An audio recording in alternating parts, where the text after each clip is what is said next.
Okay, ladies and gentlemen, we've sat around this table going back and forth whether or not we want to address this issue, but over the weekend, something very tragic happened here at home. So today we're going to talk about the events that occurred this past weekend, and being in the heart of it was completely different. We just had the El Paso shooting happen just a month ago, and as much as it affects you as a Texan, to know something like that could happen, to have it happen, where you live, and just a few blocks down from you, was a completely different experience. I was actually at work when the news broke that the shootings started happening. And, luckily our leadership team took over and they shut down the place and they made sure we were all safe. But to, hear people around us getting on the phones and making sure their family was okay and calling other coworkers and trying to figure out where they are. And it was a completely different situation. And, it 100% affected everybody. So we're going to kind of give our thoughts about that day, what happened. I didn't know what to think once I heard about it. It was so. You hear about this all the time, like you just said. You hear this in other states, and recently we just heard this happened in El Paso. But you never think that's going to be close to home. And all I could think about was, you and Mesa and Naomi and everybody here in Big Spring not in Big Spring, Odessa and Midland that I've become friends with, and I don't know how they are. And I felt so small that I couldn't really do anything. And that was just one of the scariest experience. So, but everything that after the whole aftermath, people have been donating, people have been getting together, which I love. This is West Texas. West Texas sticks together, and I'm just proud of what we've done right now and what we're gonna continue doing. So, Mesa. Yeah, no, I mean, I think it's, I think that we've all kind of talked about and discussed is you don't ever think it's going to happen here, right? You don't think it's going to happen close to you. Even El Paso was kind of close, but even at that, you think, well, not in my hometown, it's not going to happen here, right? But when it does, you kind of take a step back and think, what now, right? What am I supposed to do now? My first thoughts were, my parents came down Saturday, and they were on the road in the morning before it happened, obviously, coming from Fort Stockton. So when it happens, my first thought was, man, like, what if they came later in the day? What? Then where am I at? What can I do at that point? Because there's not a whole lot you can do. Because you do feel a little bit little. Like there's not a whole lot you can do at that point. So that was scary for me. Was what if my parents came later in the day? And you just never know. But to me, it's huge too because you see people that right? So like people from Fort Stockton were affected, and coming from Fort Stockton, everybody, and it's a small town. And when you see people that maybe you don't know personally, but your parents know, and they know that person, or you see that person, and you're consistently refreshing news feeds to see that stuff, and what else happened? Like what other terrible news are you getting? It's rough. So that was rough. It's a different feeling because you go through, since I was at work, you go through all sorts of trainings, right? We've had trainings of burglaries and just about anything that happened at the store. But when you're in this situation, it's something that, again, like you don't think would ever happen. You almost feel invincible, yeah. Right? And you're in this situation and just things change and you feel helpless. Like you guys put it perfectly. Like you feel helpless, you feel lost, you feel, and luckily where we were away from it, but it was just a few blocks down. Like you could see the cops, you could see the police, and thankfully to our police department and to everyone that came out and helped, because officers from Midland came out. Definitely applaud to them for everything they do. I know when something like this happens, for them to come together, and for us, there was 30 of us in this tiny little store, for us to kind of come together calmly and figure out what to do, even though none of us have been in this situation and none of us were prepared for this situation, to come together and to protect each other.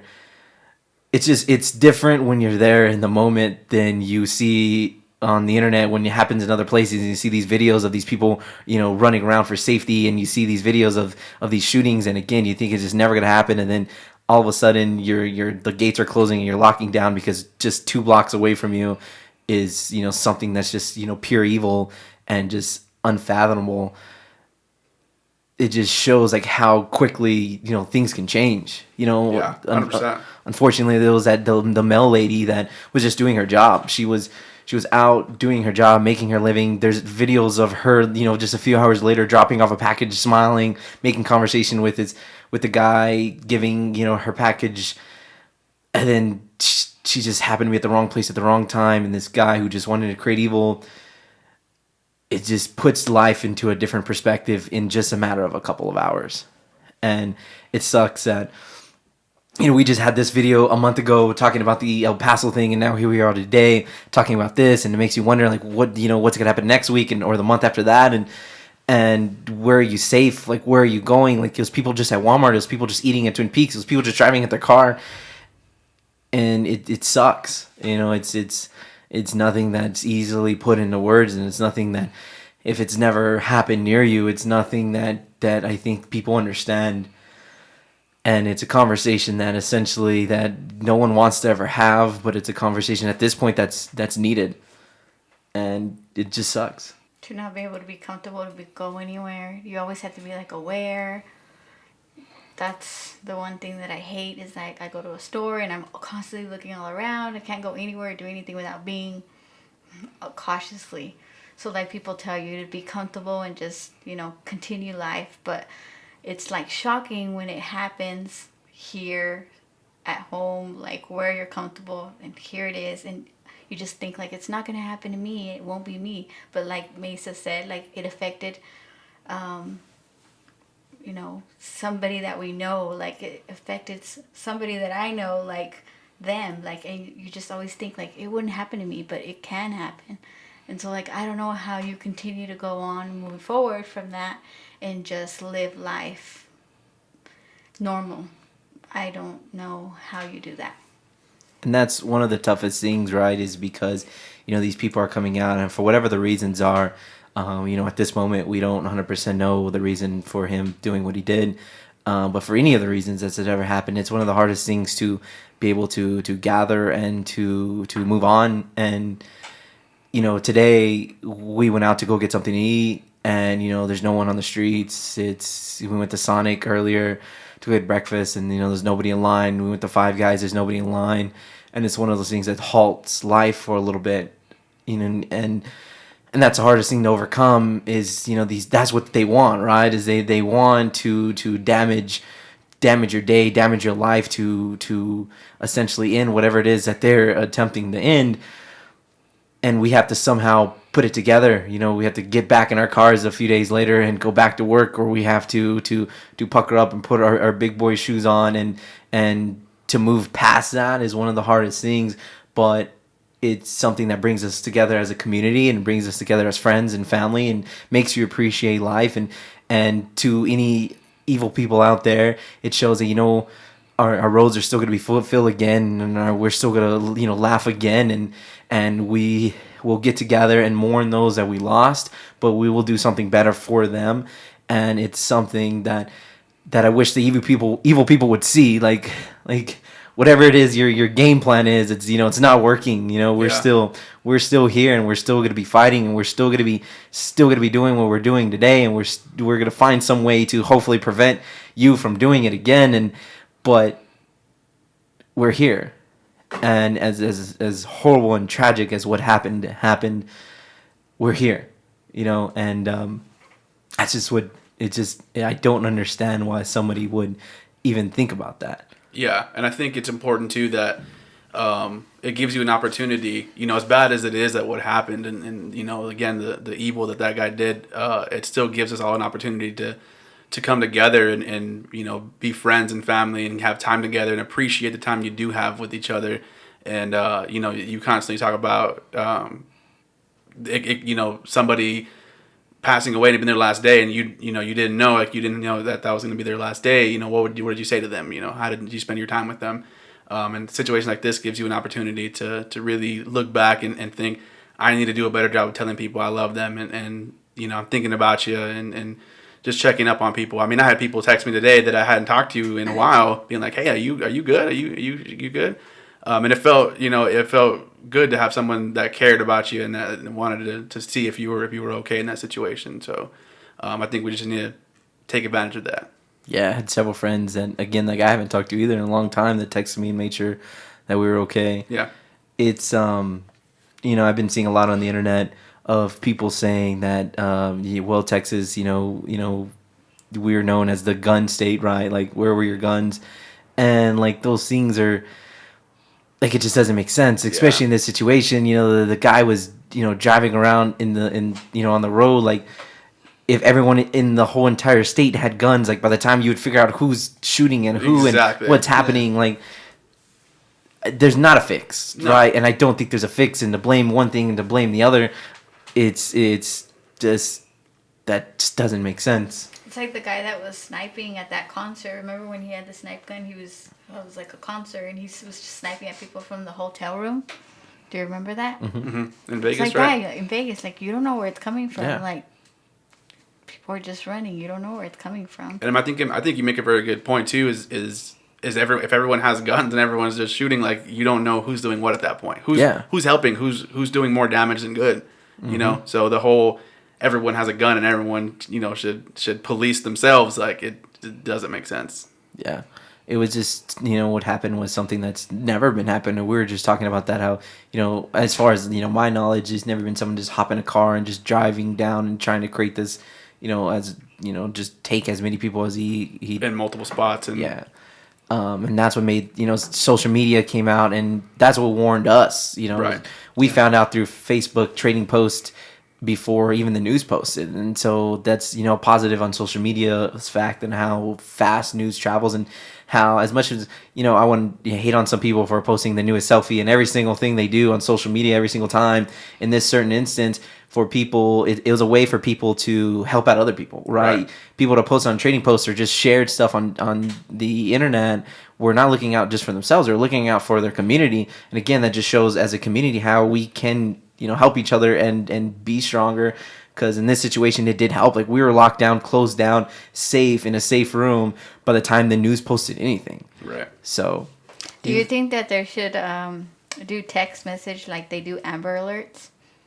Because remember, like you said, the old lady had no idea what was happening because she don't have social media. So, like, should they put out an alert on our phones? I mean, maybe. I don't have social media at all. Yeah. So I learned from you. I got a text message from you saying, "Hey, look, yeah, I could where see are it. you?"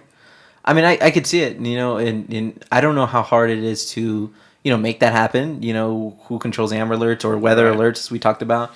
I can 100% see it. UTPB actually has that exact thing, but granted, you have to sign up for it, and I don't know, like, if just your standard public can sign up for it. But when I went to school there, they had a text message that if anything would happen, everybody got it immediately. Emergency text. Yeah, and they were actually the reason why we figured out what was happening. They were the first ones to post that they closed down due to this. Yeah. And so, no, I 100%, I don't know why that would hurt anybody to add an alert like that. I just don't know. Again, like, that's one of those things that I don't know how quickly that goes, because we were talking about just a month ago or 2 months ago, there was a hoax going around on Facebook. Yeah, that's kind of what I was thinking. Yeah, there was a hoax going around on Facebook that, there's an active shooter at, Walmart. And it just was false. And then there's another one, false. And it's these people just sharing this false information for absolutely no reason. It's like one of those things, okay, if there's a false information, how long does it take for whoever's controlling this text message to get the false information, know that it's a false information, or to get the true information, send out the text message for it to get to us? It makes it hard. I got a notification on my phone through the news about UTBB first reporting of a shooter. So I thought the shooter was at UTBB, and that's why they locked it down. Yeah. I didn't learn. Started getting more notifications about, hey, he's at Walmart.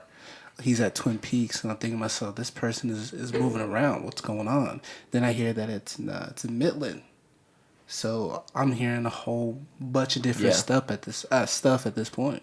Right. I think that kind of just points back to what you were saying, is that if they do this emergency alert, like, how do you tell what's credible and what's not? Right. Like, now you're putting your city in panic when you don't 100% know if that's what's happening. They can't really tell whether or not it's credible or not. Yeah. But because like you said in the news, granted they're doing their job, they're doing what they're supposed to do is update as much as possible, but some of the stuff wasn't completely credible, right? Because people were posting stuff on social media, they're posting whatever, and it started at Twin Peaks, it started here, and they're posting that stuff because they want to update people as quickly as possible. Now, if you send an alert like that out to your entire city or the entire state or whatever the range is that you send that out to, if it's not credible, now you have panic in a city. So I can see how that can be damaging too. Definitely makes you see it a different way, see the whole situation a different way, to start thinking about like these text alerts and to start thinking outside the box other than just gun control or not control. Because in our situation, like whether people had guns or not, don't know how much that would have worked. So to try to find other things to be able to help get the word out, to try to find other things to help us move past what has happened, I think is maybe another route we need to try to consider. But to everyone that was affected, and to the police officers that risk their lives every day and that day for that specifically, our thoughts and prayers are with you guys. Yeah, and I think again, I just kind of want to stress again, take time to tell people you love them and you care about them and you're thinking about them, because anything could happen anytime. So take advantage of that.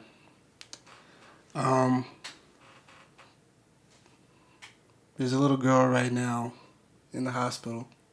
I just think we should think about stuff like that and not live in hate. And let's talk about, let's get this person. Let's just love each other and be there for each other right now.